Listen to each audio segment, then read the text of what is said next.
aïe. OK, clarifions une affaire en partant. Je ne suis pas le plus grand fan de Don Waddell, le directeur général des Blue Jackets de Columbus. Rien de personnel, absolument rien de personnel, mais mettons que ces états de service à titre d'architecte d'un club de hockey me font voir un verre plutôt à moitié vide qu'à moitié plein. Une seule présence en série en 11 saisons à la barre des Thrashers d'Atlanta, sortie d'ailleurs dans le minimum de 4 matchs lorsque c'est survenu.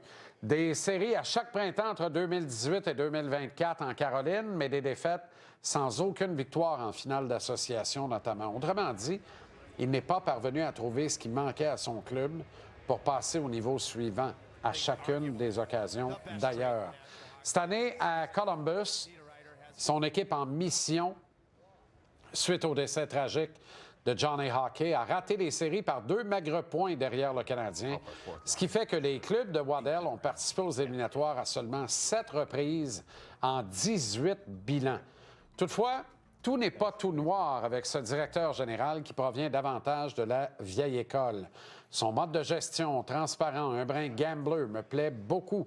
Comme lorsqu'il déclare en entrevue il y a quelques jours que ses choix 14 et 20 au premier tour de juin sont disponibles pour une transaction. Ça, j'aime ça. Mettons que ça nous change de l'obscurantisme et du pragmatisme de l'organisation du Canadien. Puis comprenez-moi bien, je ne dis pas que la philosophie de gestion de Jeff Gorton, Kent Hughes n'est pas bonne. Je dis seulement que le tandem d'architectes du CH aurait intérêt à être plus transparent dans ses communications. En fait, je me demande comment ils peuvent croire que tout ne se sait pas en 2025, que les informations ne circulent pas.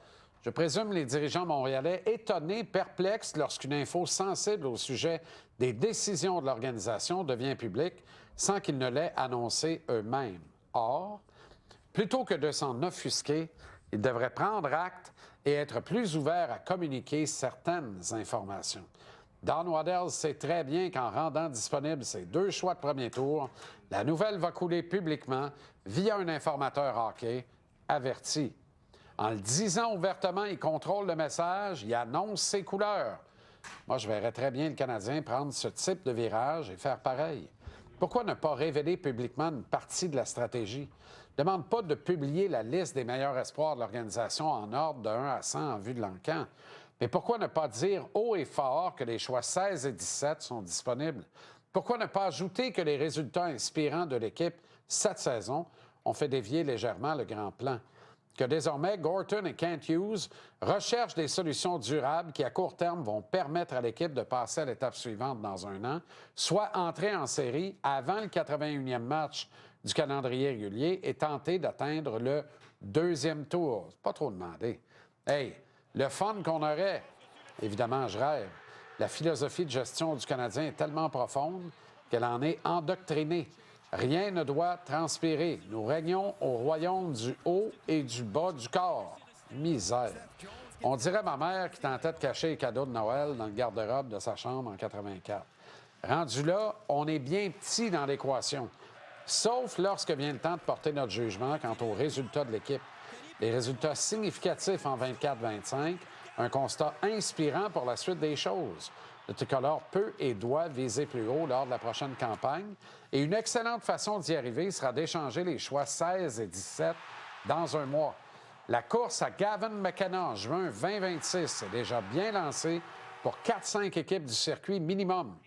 McKenna et Landon Dupont, qui sera selon toute vraisemblance le prochain Cal Makar et le point de mire de l'encan de 2027.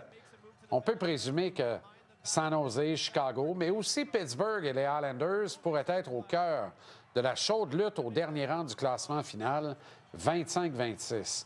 Pour y parvenir, ces clubs-là vont vider de leur contenu leurs éléments intéressants et vont garnir à plein leur banque de choix de repêchage. Don Waddell sait très bien tout ça.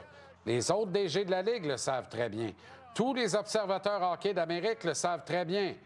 Clairement, Jeff Gorton et Kent Hughes le savent très bien, eux autres aussi.